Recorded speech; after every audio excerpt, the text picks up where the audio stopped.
मूषक वाहन की अद्भुत कथा। क्यों चुना गणपति ने चूहे को अपना वाहन? नमस्कार, स्वागत है आपका हमारे आध्यात्मिक कथा संसार में। आज हम जानेंगे एक अत्यंत रोचक और प्रेरणादायक पौराणिक कथा, गणेश जी और उनके वाहन मूषक की कथा। बुद्धि और ज्ञान के देवता भगवान श्री गणेश का वाहन कोई बलवान सिंह या गरुड़ नहीं, बल्कि एक छोटा सा मूषक है। आखिर क्यों? इस प्रश्न का उत्तर छुपा है एक गूढ़ पौराणिक रहस्य में। आइए सुनते हैं ये दिव्य कथा। बहुत समय पहले की बात है। स्वर्ग में देवराज इंद्र अपनी सभा में एक गंभीर विषय पर विचार कर रहे थे।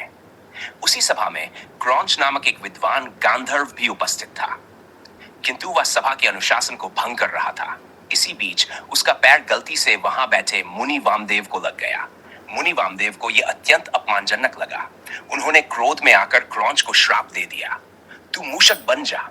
श्राप मिलते ही वह गांधर्व विशालकाय चूहे के रूप में परिवर्तित हो गया।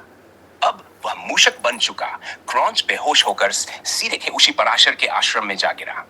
वहां उसकी उद्दंडता ने सभी को परेशान कर दिया। उसने आश्रम की वाटिका तहस नहस कर दी, मिट्टी के पात्र तोड़ डाले, अन्न भंडार नष्ट कर दिया और ग्रंथों को कुतर डाला। उसी समय भगवान गणेश वहां आए हुए थे। उन्होंने मूषक को नियंत्रित करने के लिए अपना पाश फेंका। वह पाश सीधे पाताल लोक में जाकर मूषक के गले में पड़ गया और उसे खींचकर गणेश जी के सामने ले आया।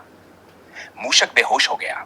जब वह होश में आया तो उसने भगवान गणेश से अपने प्राणों की भीख मांगी। गणेश जी ने प्रसन्न होकर कहा, वर मांगो। मूषक ने नम्रता से उत्तर दिया, प्रभु, मैं कोई वर नहीं चाहता, बल्कि यदि आप चाहें तो मुझसे कुछ मांग सकते हैं। मूषक के इस उत्तर में गर्व और सेवा भाव दोनों थे। गणेश जी मुस्कुराए और बोले, तो ठीक है, तू मेरा वाहन बन जा। और इस प्रकार मूषक भगवान गणेश का वाहन बन गया, तेज, चंचल और हर स्थान तक पहुंचने में सक्षम। यह प्रतीक है बुद्धि के साथ विनम्रता और गति के समन्वय का। तो देखा आपने कैसे एक श्रापित गांधर्व भगवान गणेश की कृपा से दिव्य वाहन बन गया।